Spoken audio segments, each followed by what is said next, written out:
And we'll get to the Mike Hall situation after a quick word from FanDuel. Hey, NFL fans, you can start the season with a big return on FanDuel, America's #1 sportsbook. So when you get in a hunch in the middle of the game, you can check out the latest stats, view live play-by-play, and so much more on the same page where you place your bets. You'll get started with $200 in bonus bets guaranteed when you place your first $5 bet. That's at FanDuel.com/UCSS. Never waste a hunch and make every moment more with FanDuel, an official sportsbook partner of the NFL. Mike Hall Jr. was reactivated. He's eligible to play this week after serving his 5-game suspension for his domestic violence charge earlier this summer. Kevin Stefanski hasn't guaranteed he's going to play, but he practiced, and it's looking like he will play on Sunday. If, and obviously it's an if, he may not, but if Mike Hall plays, G, what do you expect from the Browns' second-round pick in his NFL debut? That's not good that we're all giggling. I mean, like this was Aaron Donald coming off the IR. Yeah, They right. compared him. Compared him to Aaron Donald. I mean, okay, he might get it. Hopefully, he gets in there. See, here's your problem. Again, when you're dealing with defensive linemen, when is the last time that Mike Hall played? Last Ohio preseason State. game. No, it's the first preseason game. He played the one preseason game. So he played one preseason game. No, I thought he played in. He played in the whole preseason, didn't he? My point. I remember one specific. No, because remember it. We was like, oh, he probably won't play. And Last he was time back he played a out there. real game was for Ohio State. Okay. Yeah. So this man's shape is not. He's gonna be sucking wind, just like I told you that Jed Wills and DeJuan Jones and everybody else that gets hurt that comes back and they expect you to play. He played defensive line. They might use him in some pass rushes here or there. He's not going to be in shape to be taking on no double teams playing 40 or 50 snaps. It's not going to happen. He might be able to get some production, but in terms of them winning and losing this game, Mike Hall is not going to be the reason they win or lose this game. He's just going to be another added piece and part they're going to play. Yeah, I agree with that. I mean, it's hard to – how could you have any expectations for a guy who hasn't played an NFL game? He's been suspended. Now they're going to throw him in there with a D-line that's not playing well. Yeah. And I'm expecting him to make an impact. And it's not impossible. And but a rushing quarterback like Jalen Hurts. What's he doing? Taking down Jalen Hurts? Okay, Mr. Positivity, go ahead. Well, make me feel good about it. They have a new center, correct? Yeah. Eagles? Yeah. Correct. Okay. Okay. So you might get that matchup. Well, new this year, but he's been there for the whole season. But right? new starter. Okay. New starting center. You need some type of pass rush down the middle. That he literally specializes in being a pass rusher down the middle. Okay.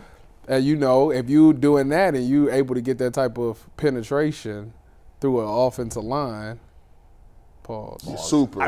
I was sitting there, I was trying to let it go. Let it go. Pause. He might still make the running back start and stop his feet, which could allow other people to get there. Because Myles Garrett, even though he's 70%, he's still effective.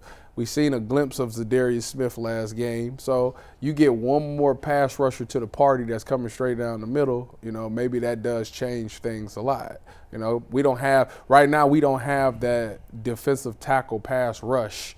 And maybe that could be a piece that's missing. Maybe that's why these offenses is having so much success. So I'm not saying he's going to play 50 snaps a game. Like, that's not going to happen.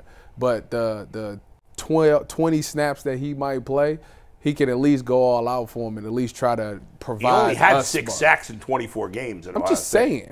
He also was hurt a lot at Ohio State. You know what? I had my crystal ball when I was when I was feeling like Adam the Bull don't like Josh Naylor that much. I had my crystal ball and I saw Tyvis. I saw his future too. Ooh. That crystal ball told me that Tyvis is completely feeling different about this defense than he did last year. Oh yeah, it's evident. He knows it. The defense is completely different. And Tyvis was at his study table yesterday trying to figure out what was going on and what was the difference. The personnel is the same, but the effort, the intensity, the tackling, even the coverage in the back end, Tyvis, is just different. Now, it is weird, G. That you say it's the same, and it really is. Like, there's a couple of different parts. But, like, what's the difference? You got Hicks instead of Anthony Walker, but Anthony Walker was hurt. Same difference. He's right? hurt. He was hurt last The secondary is 100% the same. Juan Thornhill's out. But he was out last hurt, year. but he missed time last year. Yeah. On the D-line, you got the same guys. Hurst hasn't played so far. But I think we underrating how extremely important Hicks was because Devin Bush, there's some clips out there. Oof, he stinks. Yeah, it wasn't great. Yeah. So that's a part of it, and that's in the run game. We got gash in the run game. And on that one play, I still got to go back and watch the all 22, but, you know, when Terry beat Denzel on the deep post, I truly think that Ronnie Hickman maybe was supposed to be in the deep half in that and kind of got greedy, kind of got, you know. His eyes got stuck in the backfield when Jaden started. Yeah, got curious, and I think that's kind of what happened there. So you got another coverage bust there, and that's just the young guy.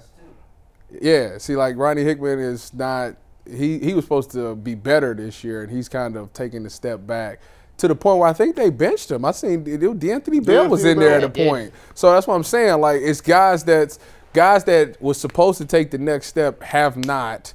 And last year it was all about next man up mentality, but right now our next man up ain't as good as it was last year. Like the guys that's had to come in and step in for guys that's hurt, they haven't been productive as they were last year defensively. And I'm trying to figure out what the heck happened in that area.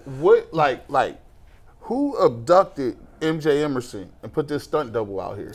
Well, the MJ Emerson thing is, well, I told y'all before the season. I literally told y'all. I told y'all this before the season. Tyvis 4.85. My thing with his situation is, one, it's a lot of moving parts because that's the DBs in the corner room particularly. I think it all stems from Denzel. I don't know what Denzel got going on, but he hasn't finished the game to me. I don't think. No. I feel like he always comes out the game at some point, which then makes Genu go outside, which then makes Cam Mitchell come inside, and now you got guys trying. Now you got Martin Emerson going from covering the number 2 or number 3 guy to now he's covering the number 1 guy, and now he's getting beat and stuff like that. But also, Tyvis, doesn't it seem like the league has kind of figured out something with Emerson? I told you that last year.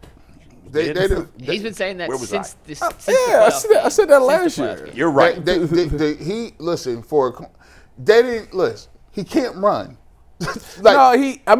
What he doesn't have is recovery speed. And if you're gonna play press corner, your technique has to be unbelievable off the line, which he was really good at last year. He did a really good job of staying on top of routes, which is why nobody really questioned his speed. But once you get beat, off the line or you get beat in the route, to be able to try to get back, you don't have that 4.3 speed to get back. So that's why if you got a good quarterback that's rifling the ball in there, you don't got time to make up for it. And that's kind of what we're seeing a little bit. Funny, you talked about, last thing, Ronnie Hickman and DeJuan Jones were 2 of the most pleasant surprises last year, right? Go Bucks. We had no thoughts about either of them. Like, DeJuan Jones seemed like a huge project. Ronnie Hickman, nobody even heard of.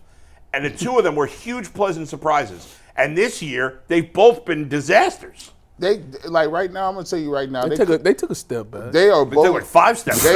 They are both. First of all, boy, chill out. Okay, you go chill out. Next year, they are cut candidates. Well, the DeJuan one, I don't know, but the Ronnie Hickman one, I don't want that to be the case. Yeah. But I told y'all, that. In the preseason, I said that safety spot, you typically don't roll 5 safeties. Like it's usually 4.